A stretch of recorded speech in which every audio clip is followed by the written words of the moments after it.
이더리움과 관련해서는 월가의 투자은행 번스타인이 꽤나 전폭적인 전망을 제시했습니다. 번스타인은 최근 보고서를 통해서 이더리움이 올해 폭발적인 성장과 함께 디파이 시장을 주도할 것이다. 경쟁 우위, 성장 모멘텀, 시장 리더십 등 모든 요소가 완벽하게 준비가 됐고 이더리움의 성장을 뒷받침할 것이다. 이렇게 분석을 했습니다. 그러면서 암호화폐 약세장이 지속되면서 이더리움의 경쟁 네트워크들은 타격을 입은 반면 이더리움은 탄력적으로 이걸 극복해 나가고 있다. 특히 올해 1분기 적용 예정인 상하이 업그레이드는 장기적인 관점에서 이더 스테이킹 시장을 확장하는 촉매제가 될 수 있다. 궁극적으로 유동성 스테이킹 시장 규모는 600억 달러까지 성장할 수 있다라고 꽤나 긍정적으로 전망을 했습니다. 비트맥스의 창업자 아서 헤이즈는 지금부터 2026년까지 암호화폐는 초강세를 보일 거라는 꽤나 전폭적인 전망을 제시했습니다. 이 양반은 뉴욕 매거진과의 인터뷰에서 지금부터 2026년까지 암호화폐 초강세장이 펼쳐질 것이다. 앞으로 12개월에서 18개월 안에 모든 중앙은행들은 국채 가격을 고정할 것이다. 이에 따라서 1930년대 대공황에 비견될 경제 붕괴가 발생할 것이고 리스크 온, 다시 말해서 위험 감수 시장이 형성되면서 모든 위험 자산들의 강세를 견인할 것이다. 나는 탈중앙화를 구현하고 사토시 백서의 비전을 실현하는 기술과 또 암호화폐에 투자할 것이다 라고 설명을 했습니다. 요즘 브릭스 진영 돌아가는 것을 보면 어쩌면 CBDC 시대, 우리가 생각하는 것보다 훨씬 빠르게 도래하지 않을까, 그런 생각이 강하게 드는 것 같습니다. 중국은 이미 CBDC 상용화 단계로 접어들었고 러시아 역시 굉장한 속도를 내면서 블록체인을 활용해서 달러 패권에 대항하는 모습을 보여주고 있는데 이번 판의 주인공은 브라질입니다. 브라질 중앙은행이 CBDC 시험 운행을 3월부터 시작하기로 했다라는 소식입니다. 이와 관련해서 브라질 중앙은행의 캄포스 네투 총재는 브라질의 CBDC는 다른 나라의 CBDC와 다른 모델이다. 금융 서비스 분야에서 새로운 사업을 육성하기 위해 개발 중이다. 늦어도 2024년까지는 디지털 해알 출시를 목표로 하고 있고 규제 준수와 보안 유지를 위해서 노력하고 있다. 이렇게 설명을 했습니다. 그러면서 나름의 의미심장한 멘트도 덧붙였는데 암호화폐 사업자들이 위험에 노출되지 않도록 해야 한다. 만약 은행들이 암호화폐 자산관리자가 되도록 허용했다라면 FTX 사태 같은 문제는 피할 수 있었을 거라고 주장하기도 했습니다. 브라질 중앙은행은 현재 콜롬비아, 우루과이, 칠레, 에콰도르 등과 함께 실시간 결제 솔루션을 개발하고 있다고 하는데 내년쯤이면 브릭스 진영을 대표하는 중국, 러시아, 브라질, 인도 등은 사실상 CBDC 상용화 단계로 진입하게 될 것으로 예상할 수 있을 것 같습니다. 사실 이건 다소 상식적이면서도 연준 입장에서는 이렇게 말을 할 수밖에 없는 게 연준 역시 올해부터 본격적으로 블록체인 실시간 지급결제 시스템에 올라타기 때문입니다. 올해 5월쯤 미국 연준의 페드나우가 출시가 예고되어 있는 상황인데 이미 지난해 9월부터 시범 운영에 들어갔고 올해 5월이나 6월쯤에 정식으로 출시가 될 것으로 기대가 되고 있습니다. 이건 CBDC를 향한 1단계 상황이라고도 바라볼 수 있는 부분이고 미국 중앙은행이 본격적으로 블록체인을 활용한 송금에 나선다라는 점에서 올해의 핵심 포인트 가운데 하나로 거론되고 있습니다. 연준의 페드나우가 우리에게 주는 시사점은 크게 3가지 정도로 바라볼 수가 있는데 첫 번째로는 미국 은행들 사이에서의 송금이 블록체인 망을 통해서 즉각적으로 이루어진다는 것이고 두 번째로는 이게 CBDC를 향한 직전 단계로서 추후 글로벌 송금 결제 역시 연준의 페드나우를 통해서 진행된다는 것을 의미합니다. 연준의 페드나우 역시 ISO 20022를 채택하게 됩니다. 마지막으로는 리플과의 간접적인 연관성인데 이미 리플의 파트너가 연준 페드나우 파일럿 프로그램에 참여하고 있어서 이게 또 어떤 확장성을 가지게 될지 역시 관심 포인트가 되고 있습니다. 미국의 페드나우가 자국 내에서도 주목도를 높이고 있는 것은 사실 지금 미국의 금융 시스템이라는 게 꽤나 낡았기 때문입니다. 지금 현재 시스템에서는 상대방이 돈을 보내도 내 계좌에 들어오는 게 하루 안에 이루어지지 않다 보니까 적자는 경우에 단기 자금 대출을 받으면서 높은 금리를 감당하면서 전기료나 당좌 대월 수수료 등 더 큰 비용을 맡고 있기 때문입니다. 실시간 시스템이 실시간으로 일 처리를 하지 못하다 보니까 가게와 기업은 그만큼 손실을 보게 되는 구조가 세계 최강이라고 불리는 미국 내에서는 꽤나 당연하게 여겨져 왔던 겁니다. 일단 페즈나우가 출시해서 잘 안착된다라면 이건 미국에서 꽤나 의미 있는 혁신의 일상적인 적용이 될 수가 있습니다. 특히 우리에게 의미 포인트가 되는 부분은 이게 블록체인 기술을 적극적으로 활용하고 있다는 데 있습니다. 지난해 3월에 기업용 블록체인 플랫폼 사이페리움이 페즈나우의 공식 서비스 제공업체가 됐다라는 소식이 전해지면서 꽤나 핫하게 다뤄지기도 했었는데 디앱과 CBDC, 디지털 자산을 생성하고 연결하기 위한 탈중앙화 스마트 컨트랙트 플랫폼인 사이페리움이 미국 연준에 실시간 결제 솔루션을 제공하게 된 겁니다. 아직 미국 CBDC가 언제 어떤 방식으로 세상에 나올진 모르겠지만 이미 뒤에서는 관련된 작업들이 속속 진행되고 있는 것으로 바라볼 수가 있습니다. 특히 사이페리움과 페즈나우 모두 글로벌 통합결제 시스템 구축을 목표로 하는 미국의 FPC, 이 Faster Payments Council의 멤버인데 이 FPC에는 리플 역시 멤버로 들어가 있고 FPC의 부의장이 리플 프로덕트 책임자입니다.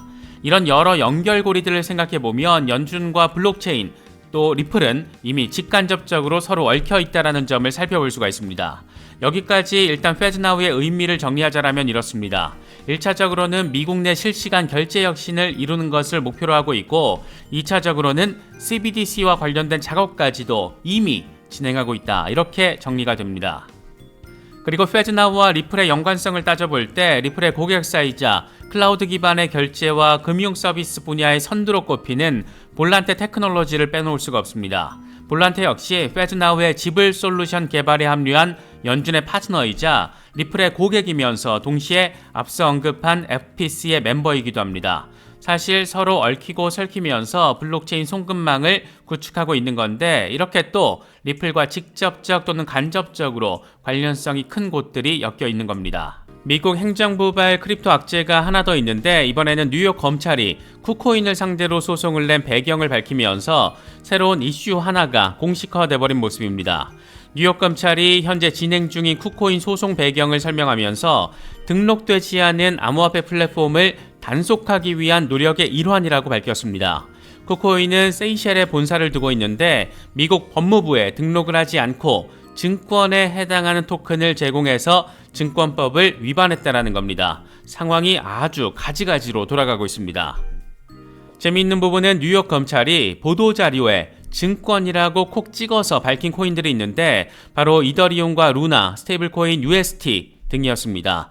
이 크립토들은 개발자의 노력에 의존하는 투기적 자산이기 때문에 증권을 판매하기 전에 등록을 해야 한다는 겁니다.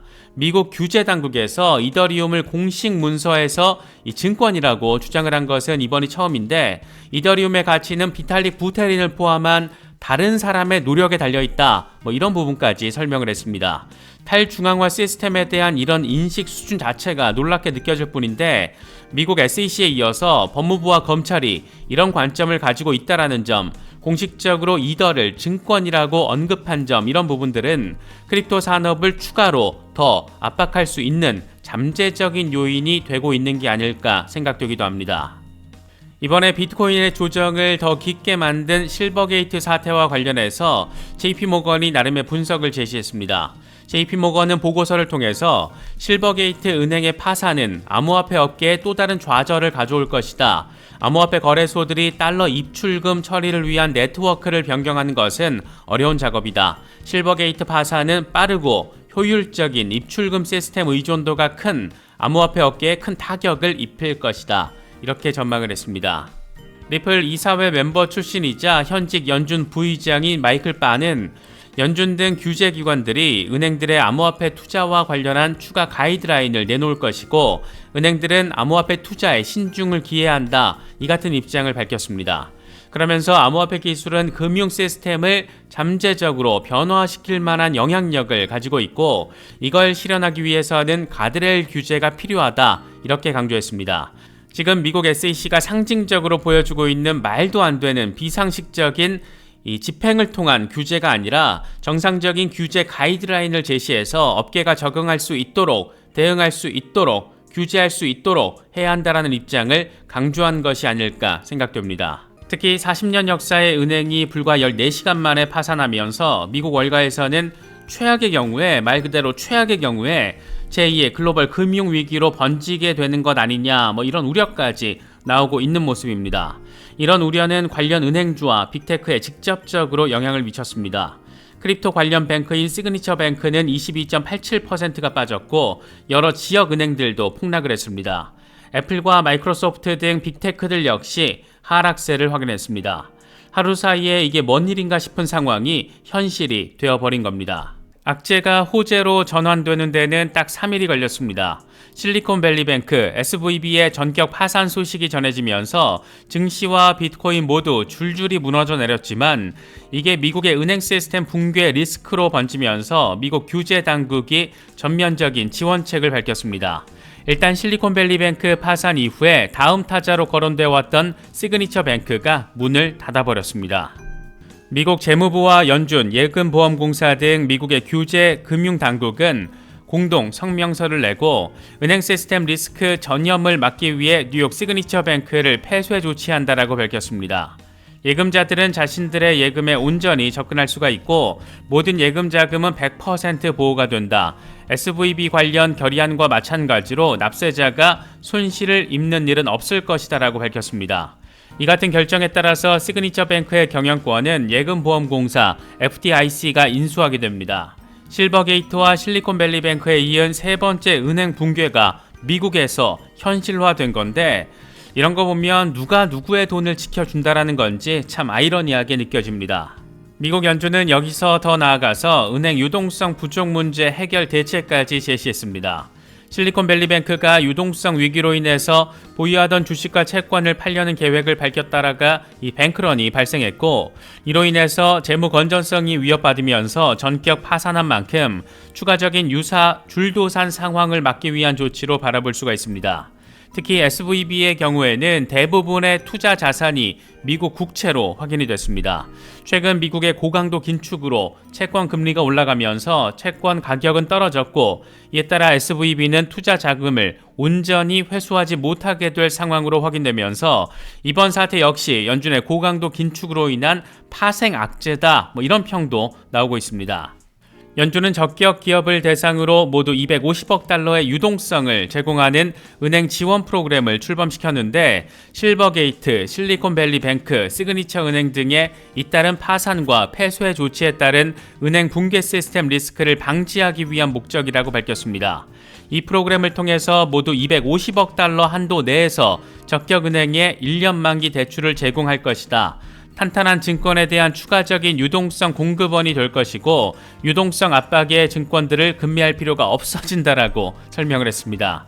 SVB와 유사한 상황, 그러니까 유동성 압박에 투자해놨던 국채를 손해보면서 팔아야 하는 상황에 처한 미국 지역은행들이 10여 곳에 달한다 이런 보도가 나오기도 했었는데 미국 연준까지 나서서 이런 조치를 전격적으로 발표를 한 것을 보면 이번 실리콘밸리뱅크의 파산은 잠재적인 임팩트가 꽤나 컸다라는 점도 새삼 느낄 수가 있습니다.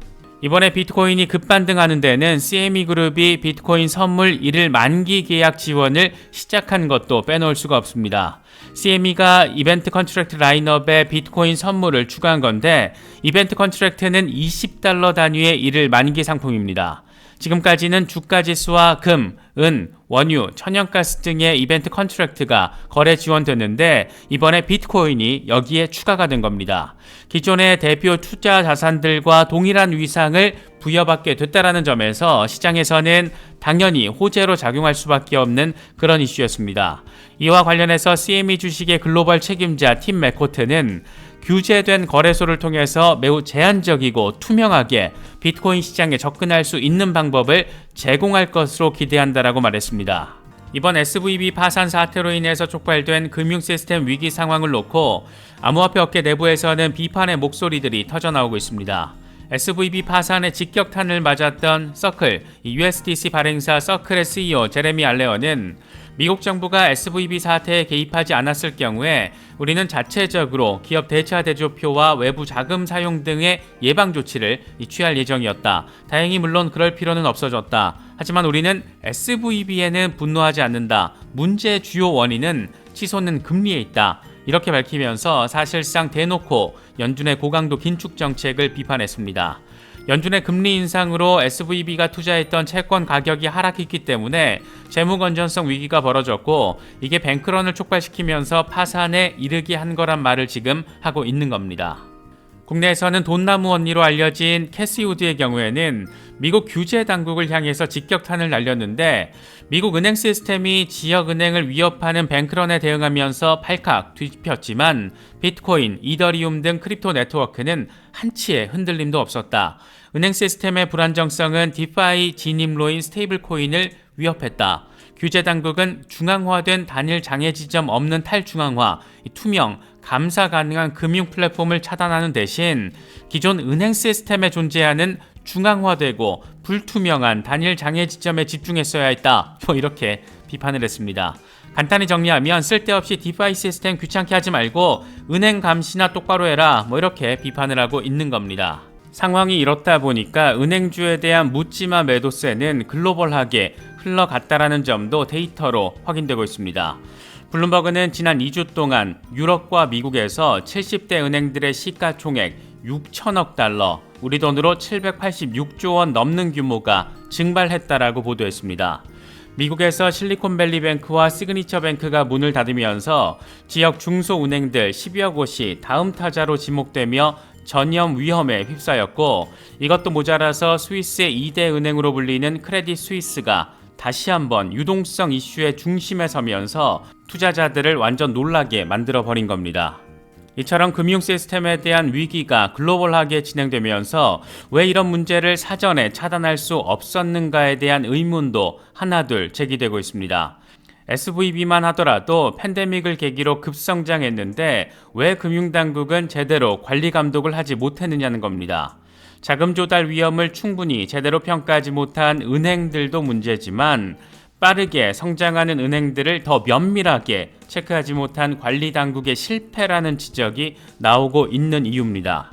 예를 들어서 SVB만 하더라도 캘리포니아주에서 인가를 받았고 연준 시스템에 속해 있기 때문에 캘리포니아주와 연방당국 양쪽의 감독 대상에 해당합니다. 이에 따라서 규제당국은 마음과 의지만 있다라면 얼마든지 SVB의 재정 상태를 평가하고 은행 스스로 재정 건전성을 강화하도록 감독 권한을 행사할 수 있었다라고도 생각해 볼 수가 있습니다. 특히 SVB의 경우에는 유동성 확보의 마지막 보루로 불리는, 그러니까 진짜 돈 구할 데가 없어서 마지막으로 손을 벌리는 연준 재할인 창구에서 가장 많은 돈을 빌린 은행이었지만 이런 사전 시그널이 보여졌는데도 불구하고 연준이 개입하지 않았다라는 점에서 질타의 대상이 되고 있습니다. 이것들이 인플레이션 잡겠다라고 금리 타령만 하다가 정작 금리를 너무 급격하게 올리는 바람에 부실 은행을 만들어냈고 그렇게 부실 은행들이 망하는 모습을 그냥 멍 때리고 바라보고만 있게 된 겁니다. 세상 참 골 때리게 돌아간다라는 표현은 여기에도 적용이 되는 것 같습니다. 이런 상황에서 미국의 유력 정치 미디어 폴리티코가 재미있는 분석을 제시했습니다. 일단 제목은 뱅크런 이후의 승자와 패자. 결론을 보자라면 이번 사태의 최종 승자는 USDT와 비트코인 맥시멀리스트, 이렇게 정리를 할 수가 있습니다. USDT가 거론된 것은 USDC 디패깅 사태로 인해서 경쟁 스테이블 코인인 USDT가 더 주목받으며 시가총액이 크게 늘어난 상황으로 이해할 수가 있고, 비트코인 맥시멀리스트가 거론되는 것은 기존 레거시 금융의 파산에 따른 반대급부 양상에서 바라보면 너무나 쉽게 이해할 수 있는 부분입니다. 당장 가장 대표적인 비트코인 맥시멀리스트 가운데 한 명인 마이클 세일러의 경우에는 2020년 8월 10일 마이크로스트래티지가 비트코인에 투자를 시작한 뒤에 각 자산들의 퍼포먼스를 비교했는데 S&P 500이 17% 상승하고 나스닥이 6% 상승하고 골드는 5%가 빠지고 채권은 17% 마이너스, 실버가 22% 마이너스를 보이는 동안 비트코인은 무려 125%가 올랐다. 이런 점을 차트를 통해서 강조했습니다. 이런 거 보면 지난 2년 동안 정말 혼란스러웠던 자본시장에서 결국 승자는 비트코인이었구나, 이런 생각을 갖기에도 충분해 보입니다. 일단은 우려됐던 악재의 한 가지는 표면적으로는 해소된 모습입니다. 유동성 위기에 빠진 크레딧 스위스는 결국 스위스 최대 은행인 UBS가 30억 스위스 프랑, 우리 돈으로 4조 2천억 원에 인수하기로 했습니다. 주당 인수가격으로 환산을 하면 0.75 스위스 프랑에 해당합니다. 이에 따라서 크레딧 스위스의 모든 주주는 22.48주당 UBS 한 주를 받게 됩니다. 재무보고서에서 중대한 문제점이 발견됐다라는 발표와 함께 뱅크런이 발생한 지 닷새 만에 주인이 바뀌어버린 겁니다.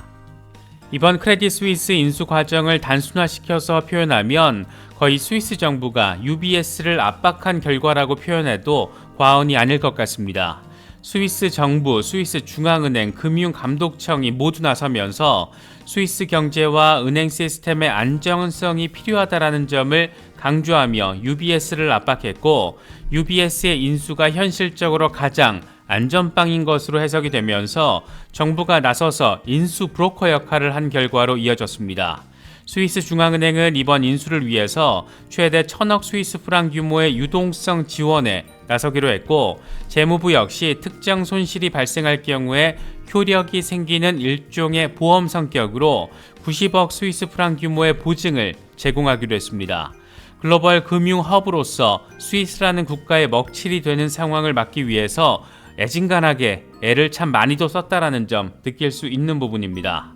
이런 상황은 당장 중국의 미국 국채 보유량 변화만 보더라도 짐작할 수가 있습니다.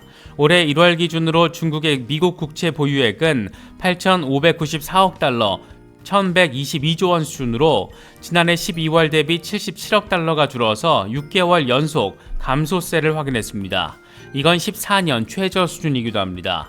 이에 대해서 중국 전문가들은 연준의 고강도 긴축으로 채권 가격이 하락하며 중국은 미국 국채를 팔고 금 보유량을 늘리고 있다라고 분석을 하고 있는데, 실제로 지난달 기준 중국의 금 보유량은 1월 대비 1.2% 증가한 것으로 나타났습니다. 특히 이 같은 미국 국채 매도 현상은 중국에서만 벌어지고 있는 게 아니라는 점도 함께 확인되고 있습니다. 1월 기준으로 외국의 미국 국채 보유 총액은 7조 4천억 달러로 전년 동기 대비 3.4% 감소한 것으로 나타났습니다. 미국의 경쟁국은 물론 그동안 안전자산으로서 미국 국채를 보유해왔던 기타 다른 나라들도 미국 채권 비중을 줄이고 있다는 것으로 확인되고 있는 건데, 결국 종합적으로 정리를 해보자라면 미국의 위기를 해결하기 위해서 글로벌 공조가 벌어지는 상황을 기대하는 것은 현실과 역행하는 상황에 해당하고, 오히려 달러 패권이 균열되고 있는 상황이 속도감 있게 진행되고 있다, 일관성 있게 진행되고 있다, 이렇게 바라보는 게 좀 더 현실적인 분석이 아닐까 생각됩니다. 그렇다고 이제 안심 단계로 접어든 것은 물론 아닙니다. 실리콘밸리뱅크 파산 사태의 불똥이 아직 어디로 또 어떻게 더 튈지 예측 자체가 어려운 상황에서 다음 타자로 거론되고 있는 퍼스트 리퍼블릭 은행의 위기 상황이 여전히 진행 중이기 때문입니다. 특히 증시 전반이 반등하는 상황에서도 퍼스트 리퍼블릭 뱅크의 경우에는 신용등급 강등 소식이 더해지면서 주가는 무려 47%가 더 빠졌습니다. 이러다 정말 큰일 한번 더 겪게 되는 건 아닌지 이래저래 지켜보는 사람 긴장하게 만들고 있는 그런 상황이기도 합니다. 이 은행과 관련해서 구원투수 역할을 자처하고 있는 곳은 단연 JP모건입니다. 이와 관련해서 월스트리트 저널은 제이미 다이먼 JP모건 회장이 논의를 주도하면서 은행 시스템의 신뢰를 불어넣기 위해서 애쓰고 있다, 이렇게 보도를 했습니다. 이미 앞서 JP모건의 주도로 월가의 11개 주요 대형 은행들이 퍼스트 리퍼블릭에 300억 달러를 예치하면서 유동성 공급에 나선 상태입니다. 하지만 이런 응급 조치에도 주가 폭락은 이어지고 있고 자칫 시스템 전반의 뇌관으로 번질 수도 있는 만큼 민간 영역에서 나름의 조치를 하고 있는 것으로 바라볼 수가 있습니다. 월가 대형은행들이 300억 달러 규모의 긴급 유동성 수여를 하긴 했지만 SVB 붕괴 이후에 이 은행에서 발생한 뱅크런의 규모가 이걸 훨씬 뛰어넘는 700억 달러 수준입니다. 우리 돈으로 91조 원 넘는 돈이, 또 지난해 연말 기준으로 이 총 예금액의 절반 정도에 해당하는 돈이 순식간에 빠져나갔던 겁니다. 정부가 안심 멘트를 날려주고 민간 기업들이 모여서 돈을 때려받고 있는데도 예금자들의 불안감을 전혀 잠재우지 못하고 있는 겁니다. 이게 특히 지금 간단치가 않은 게 퍼스트 리퍼블릭의 잠재적인 인수자로 꼽혔던 한 대형은행이 정밀 실사를 벌인 이후에 아예 인수를 포기했다라는 소식이 더해졌기 때문인데, 이런 걸 보면 이 은행도 속을 까보면 지금 엉망진창이라는 점을 느낄 수 있는 그런 부분입니다. 그래서 지금 추가로 논의되고 있는 내용들은 11개 은행들이 때려 넣은 300억 달러 전부나 일부를 아예 자본으로 전환하는 방안, 또 매각하는 방안, 이런 것들에 이 초점이 맞춰져 있다라고 전해지고 있습니다. 지금 현재 논의를 주도하고 있는 제이미 다이먼의 경우에는 월가 대형은행 CEO들 가운데 2008년 금융위기 이후에 유일하게 살아남은 인물이기도 한데, 과연 그가 겪은 경험칙과 교훈들이 이번 사태를 핸들링하는 데 있어서 어느 정도 약발이 먹힐지 주목되고 있는 상황입니다. 암호화폐 거래소 비트맥스는 비트코인과 관련해 올해 3가지 시나리오가 존재한다라며 나름의 분석을 제시했습니다. 먼저 연준이 하반기까지 금리 인상 속도를 늦추거나 동결 또는 연말에 아예 인하에 나설 경우에 위험자산 시장의 회복을 견인할 수 있고 암호화폐 시장도 활기를 찾을 수가 있다. 두 번째로는 연준이 올해 내내 금리 인상 기조를 유지할 가능성인데, 이럴 경우에 암호화폐를 포함한 대부분의 자산 시장은 침체를 피하지 못할 것이다. 비트코인은 5,000달러까지 떨어질 수 있지만 최근에 미국 인플레이션 감소와 중국의 국제무역 재개 등의 상황을 고려하면 이럴 가능성은 낮다. 마지막으로 암호화폐 업계의 지속적인 기술 발전으로 실용적인 사용 사례가 증가한다면 비트코인 가격에도 긍정적인 영향을 미칠 것이고, 국제적 규제 프레임워크가 구축된다라면 업계는 지금의 위기를 벗어날 수 있을 거라고 분석했습니다. 원론적이긴 한데 나름 라운드업 용도로는 정리를 잘 해놓은 것 같습니다. 골드만삭스 출신의 매크로 투자자 라울 팔은 비트코인이 1년 안에 5만 달러를 회복할 것으로 내다봤습니다. 오늘날 다수의 은행들이 유동성 위기를 맞아서 파산으로 이어지며 금융위기 가능성이 거론되고 있다. 이 같은 상황에서 비트코인은 안전자산으로 자리매김할 수 있고, 이건 비트코인이 메인스트림에 합류할 수 있는 잠재적인 기회다. 나아가서 비트코인 하락을 예측하는 개인 투자자들의 공매도 포지션으로 인한 숏스퀴즈가 발생하면 비트코인은 5만 달러까지 상승할 수 있다라고 설명했습니다. 미국 SEC가 하는 짓을 보면 대체 미국에서 암호화폐 규제 이슈라는 게 어떻게 설정되려고 이러나 싶은 생각이 들기도 하는데, 이번에는 거래소들이 자산 안전성을 보장하는 차원에서 도입한 준비금 증명에 대해서 날을 세웠습니다. SEC는 암호화폐 증권에 대해서 투자에 주의해야 한다, 이런 경고 문서를 홈페이지에 올렸는데, 암호화폐 증권이라는 표현이 꽤 재미있게 느껴집니다. 세상이 뭐래도 암호화폐를 증권이라고 규정하겠다라는 SEC의 막무가내 의지가 담겨있는 표현이 아닐까 생각됩니다. SEC는 암호화폐 기업이 준비금 증명 자료를 제공했더라도 이것이 충분한 자산을 보유하고 있다는 것을 보장하지 못할 수도 있다. 암호화폐 투자 및 서비스를 제공하는 기업은 미국 법률을 준수하지 않을 수 있다. 암호화폐 투자와 관련해서 중요 정보 또 보호를 제공받지 못할 수 있다는 것을 인지한 상태로 투자를 결정해야 한다. 투자 계획을 세우고 리스크 허용 범위와 투자 기간을 결정하는 것이 성공적인 투자에 매우 중요할 수 있다라고 설명했습니다. SEC의 이런 표현 방식은 그러니까 뭔가 안정성을 높이려는 업계의 시도를 놓고 안정성이 없을 수도 있어, 이렇게 가능성을 전제로 조지는 전략, 이게 정말 제대로 정신머리가 박혀 있어서 이런 얘기를 지금 하고 있는 건지 참 답답하게 느껴지는 것은 꼭 기분 탓만은 아닌 것 같습니다. 미국 SEC가 뉴욕 증시 상장 기업인 코인베이스에 웰스 노티스를 보낸 것을 놓고 아주 시끌시끌합니다. 일단 코인베이스 주가가 14% 폭락하면서 SEC의 웰스 노티스 이펙트를 반영했습니다. 법적 제재를 앞두고 소명의 기회를 부여하는 웰스 노티스가 사실상 혐의가 입증된 것처럼 시장에서 과대 해석이 되면서 주가부터 훅 끌어내려버린 겁니다. 일단 코인베이스 CEO 브라이언 암스트롱은 SEC의 조치가 비합리적이라면서 강하게 반발하는 모습을 보였습니다.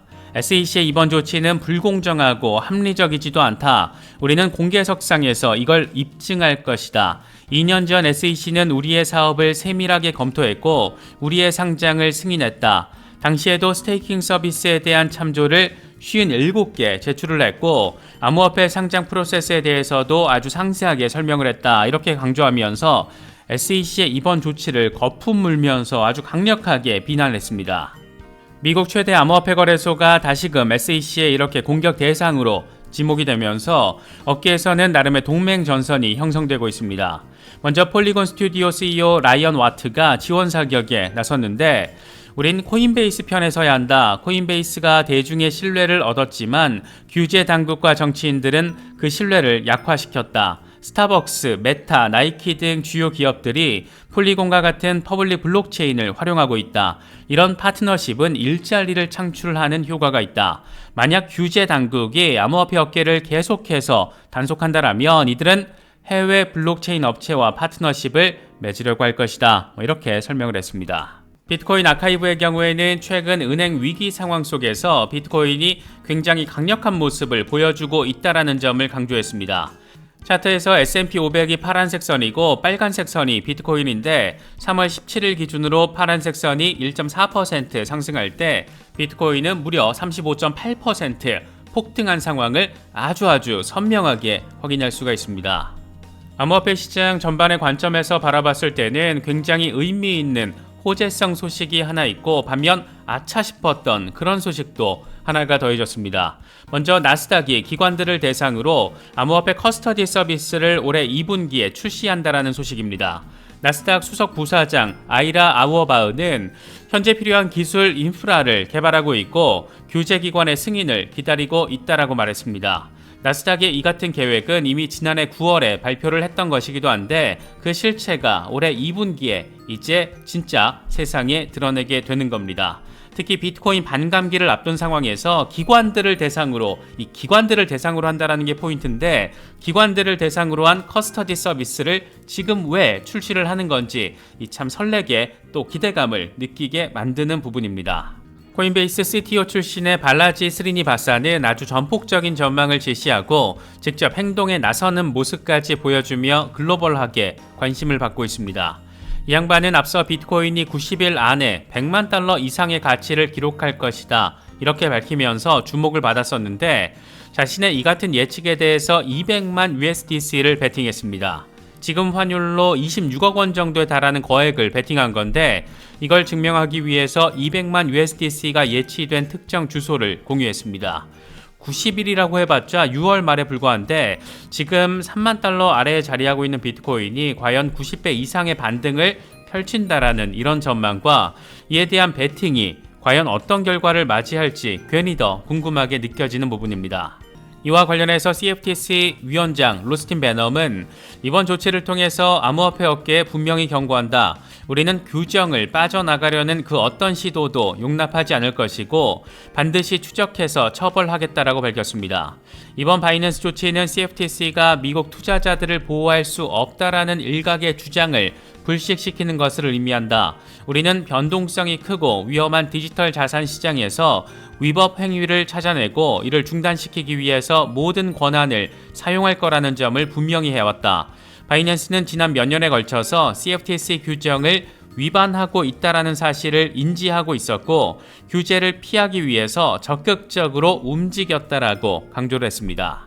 그레첸 로우 CFTC 수석 부국장의 경우에도 입장을 냈는데 창펑자오 CEO 등 피고인들이 주고받은 이메일과 채팅 내용 등을 검토한 결과 바이낸스가 지금까지 밝혀왔던 컴플라이언스 준수 노력이 모두 가짜다, 허구라는 점을 확인했다. 그들은 준법 정신을 발휘하는 대신 자신들의 이익을 우선시하는 것을 선택했고 이 같은 행위를 은폐하기 위해서 증거를 인멸하려는 노력도 서슴지 않았다라고 말했습니다. 여기서 컴플라이언스 준수 노력이 모두 허구였다. 이런 부분을 뒷받침하는 상황 가운데 하나로 바이낸스의 자전거래가 지목됐습니다. 이게 내용이 좀 세부적으로 소장에 적시되어 있는데 창펑자오가 직간접적으로 소유하고 있는 것으로 보이는 계정 300개가 자전거래에 활용됐다. 이렇게 소장에 적시되어 있습니다. 물론 바이낸스 측은 강하게 반발하고 있습니다. CFTC와의 그동안의 협력 상황을 고려했을 때 이번 소송은 예상할 수 없었다. 매우 실망스러운 조치다. 우리는 컴플라이언스 팀 규모를 기존 100명에서 현재 750명까지 늘렸다. 또 미국 사용자가 우리 거래소를 이용하지 못하도록 신원 확인 등에 8천만 달러를 지출했다. 그럼에도 불구하고 우리는 미국을 비롯해서 전 세계 규제 당국과 계속해서 협력할 계획이다. 또 미국 이용자에 대한 접속 차단 시스템도 계속해서 유지할 방침이다라고 덧붙였습니다. 이런 표면적인 상황, 그러니까 CFTC가 SEC에 이어서 바이낸스 조직위에 합류한 상황도 의미 포인트이지만 여기에는 굉장히 정치적인 맥락도 함께 포함되어 있습니다. CFTC가 아예 대놓고 비트코인과 이더리움 그리고 라이트코인은 상품에 해당한다 이렇게 소장에 적시한 겁니다. CFTC는 해당 암호화폐들이 우선 가상통화로 정의가 돼 있지만 여러 상황을 고려해서 판단해야 한다 이렇게 강조하며 대부분의 암호화폐가 증권에 해당한다라는 SEC의 주장을 사실상 반박하고 있다는 점도 이번 바이낸스 소장을 통해서 느낄 수가 있습니다. 다시 말해서 이번 바이낸스 기소는 CFTC가 SEC에게 암호화폐 관련 규제권을 몽땅 눈 뜨고 멍 때리다가 빼앗기진 않겠다 이런 나름의 정무적인 판단을 기반으로 제기가 됐다는 점도 함께 느낄 수가 있습니다. 이런 아주 골 때리는 상황에서 CFTC 지원 사격에 나선 인물은 전직 CFTC 위원장 크리스토퍼 지안카를로였습니다. 이 양반은 코인데스크와 인터뷰에서 모든 암호화폐를 증권이라고 하는 것은 옳지 않다. 암호화폐는 아크텍처이고 알고리즘이다. SEC와 CFTC는 암호화폐가 증권인지 또는 상품인지에 대해서 단기적으로는 결정을 내릴 수 있겠지만 궁극적으로는 의회가 결정할 일이다. 우리는 지금 의회 개입이 필요한 상황이다. 이렇게 강조했습니다. 법적 규제 프레임워크가 미비하다 보니까 SEC가 혼자 다 헤쳐먹겠다고 날뛰고 있는데 이건 의회가 서둘러서 법적 공백을 막아야 하는 상황이다. 그렇게 모든 암호화폐를 증권이라고 말하고 있는 SEC의 주장이 사실과 다르다라는 점이 법적으로 입증돼야 한다. 이런 점을 지금 강조하고 있다라고 바라볼 수가 있습니다. 이와 관련해서 암호화폐 미디어 플랫폼 우블록체인 역시 비슷한 관점을 제시했습니다. CFTC는 바이낸스 기소장에서 비트코인과 이더리움, 라이트코인 등을 상품이라고 밝히면서 비트코인만 유가증권이 아니라는 SEC와의 확연한 시각 차이를 보여줬다라고 강조했습니다. 결국은 지들끼리 규제권 밥그릇 다툼을 하는 과정에서 세계 최대 암호화폐 거래소라는 상징성을 가지고 있는 바이낸스를 가져다가 재단 위에다 떡하니 올려놓았다라는 것을 느낄 수 있는 부분입니다. 이런 상황의 진격의 반전 포인트는 결국 중국의 진입이 아닐까. 이건 홍콩에서 비트코인 현물 ETF 출시 이 한방으로 어느 정도의 방향성이 세팅이 되지 않을까 그렇게 생각되기도 합니다. 비트파이넥스 애널리스트들의 경우에는 현재 비트코인이 강세장 초입에 있다라고 진단을 했습니다. 몇 가지 근거를 함께 제시했는데 현물 시장의 주간 거래량이 최대치, 또 파생 상품 거래량이 비트코인 가격에 영향을 미치기 시작, 또 파생 상품 거래가 현물 거래보다 더 많이 증가하고 있는 상황, 이런 점들을 근거로 제시하면서 기관 투자자들의 시장 참여가 증가하고 있다. 비트코인이 강세장 초입에 들어섰다라는 증거다. 이렇게 분석을 했습니다. 과연 이게 규제 의지를 다진다라고 해소될 수 있는 이슈일까? 이런 의문점도 여전히 남아있는 상황인데 이 같은 상황에서 미국 최대 증권사 찰스 슈왑이 유동성 위기를 겪을 수 있다라는 다소 충격적인 전망도 제시가 됐습니다. 찰스 슈왑이 겪고 있는 상황 역시 실리콘밸리뱅크 위기 원인과 거의 동일한 모습인데 연준이 급격하게 금리를 인상하면서 지난해 채권 부문 손실이 급증했고 여기에 역시 금리 인상으로 인해서 고객들의 자금이 은행 계좌로 몰렸다라는 점이 찰스 슈왑 유동성 위기 가능성의 근거로 제시되고 있습니다. 결국 금리가 인상되면서 채권 가격이 떨어졌고 채권에 거액을 투자했던 은행들이 큰 손실을 보게 되면서 유동성 위기에 처하게 된다는 건데 이게 진짜 찰스 슈왑에서 벌어진다라면 은행 위기의 시작점이었던 실리콘밸리뱅크와는 완전 차원이 다르다라고 바라볼 수가 있습니다. 실리콘밸리뱅크의 총 자산은 2,090억 달러 수준인 반면 찰스 슈왑은 7조 달러, 우리 돈으로 9천조 원이 넘습니다. 만약 찰스 슈왑이 실리콘밸리뱅크처럼 동일한 이유로 유동성 위기를 겪게 된다라면 이런 일이 현실에서 벌어진다라면 그 파장은 단순 비교가 어려울 정도로 어마무시할 거라고 예상할 수가 있습니다.